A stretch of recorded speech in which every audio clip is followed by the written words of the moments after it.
The Galactic Council had made their decision. In the sterile chamber of the Concordate Station, beneath crystalline domes that filtered the light of a dozen distant suns, Ambassador Jakara of the Vrin Collective rose to deliver the final verdict. Her 4 eyes swept across the assembled representatives with cold certainty. The planet designated Sol 3 will henceforth be removed from all official records, she announced, her translator rendering the clicks and whistles into flat, emotionless words. The species that once inhabited it, these humans, committed the unforgivable crime of refusing integration. They rejected our guidance, our protection, our civilization. For 2 centuries we extended our hand. They bit it. Now they are extinct and their world is quarantined. Let no species speak their name again. Let Earth become a cautionary tale, then fade into nothing. The motion passed unanimously. 17 civilizations, some older than human recorded history, agreed that humanity's memory deserved nothing but oblivion. They should have known better. Captain Sarah Chen stood on the bridge of the Perseverance, hands clasped behind her back as she stared at the view screen. The ship hung in the void between star systems, running dark, just as it had for the past 70 years. Behind her, the skeleton crew of 47 souls worked in practiced silence. They were the children and grandchildren of the original refugees, born in the black, raised on stories of a world they'd never seen. Status report, Chen said quietly. Lieutenant Marcus Webb didn't look up from his console. Signal bouquets deployed across 17 sectors, Captain. The Vrin tried to scrub our transmissions, but the quantum encryption held. Our message is spreading through the civilian networks faster than they can contain it. Chen allowed herself a small smile. And the package? Delivered to New Carthage, Thessia Prime, and the Corvin Trade Hub. They can't ignore us anymore. The package. 10 years of work condensed into a data crystal no larger than a grain of rice. Inside it, irrefutable proof. Humanity hadn't gone extinct. The Vrin had lied. When the Council had issued their ultimatum, submit to Vrin authority or face isolation, humanity had done what it always did when faced with impossible odds. They adapted. While the Council focused on Earth, convinced that a species couldn't survive without their homeworld, humanity had already seeded the stars. Colony ships launched in secret, generation vessels that scattered in 1,000 directions, each carrying a fragment of human culture, human knowledge, human stubbornness. The Vrin had glassed Earth. They'd turned humanity's cradle into a tomb of radioactive glass, declaring it a mercy to end the suffering of a species too primitive to understand its place. They'd announced humanity's extinction to the galaxy with theatrical sorrow, positioning themselves as the guardians who'd been forced to put down a rabid animal. But humanity had learned something in its brief, violent history, the difference between being erased and being forgotten. One required death, the other required silence, and humans had never been good at staying silent. The first cracks appeared within weeks.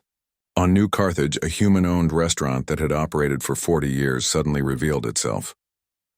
The proprietor, an elderly woman named Keiko Tanaka, stood before the local news network and spoke 6 words that shattered the Vrin's carefully constructed narrative.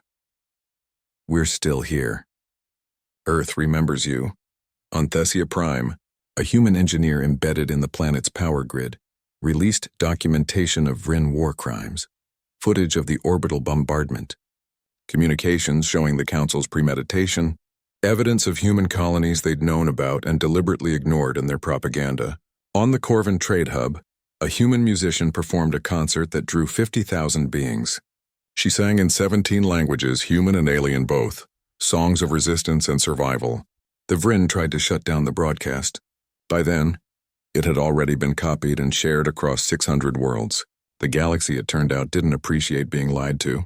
Ambassador Jakara stood before the emergency council session, her composure finally cracking. This is impossible, she hissed. You confirmed Earth's destruction, interrupted Councillor Thex of the Andari Union, his scaled face impassive. You never confirmed humanity's extinction. There's a difference, Ambassador. One that's now quite evident to everyone watching this disaster unfold. Around the Concordate chamber, representatives whispered and gestured, some with shock, others with barely concealed fury. A few, the younger species, the ones who'd only recently joined the Council, with something that looked almost like admiration. They scattered, Jakara said, her voice hollow. like seeds. While we focused on the tree, they were already planting the forest. Poetic, Thex said dryly, and now those seeds have grown. I'm receiving reports of human presence in 47 systems. 47, Ambassador. Some of these communities have existed for generations. They've integrated into local economies, culture, infrastructure. You can't erase them without destabilizing half the Council's member worlds. Captain Chen watched the Council proceedings through a pirated feed, broadcast from a source the Vryn couldn't trace. Her crew gathered around her, 3 generations united in this single moment. Should we reveal our position, Captain? Webb asked. Show them the fleet? Because there was a fleet, scattered, cobbled together from salvaged parts and human ingenuity, but a fleet nonetheless. 18 ships, each one a testament to humanity's refusal to die quietly. Chen shook her head. Not yet. Let them feel the weight of what they've done. Let them realize that you can't kill an idea, and you certainly can't kill a species whose defining trait is spite. In the council chamber, a new voice spoke. Junior Ambassador Talira of the Kashari, barely 3 decades into her diplomatic career, rose with the kind of courage that only comes from not knowing any better. I propose, she said, her voice clear and steady, that we formally recognize humanity's continued existence. More than that, I propose we offer them a seat on this council, not as punishment for the Vryn's actions, though they deserve it, but because any species capable of surviving genocide through sheer determination and scattered hope is exactly the kind of species we need at this table.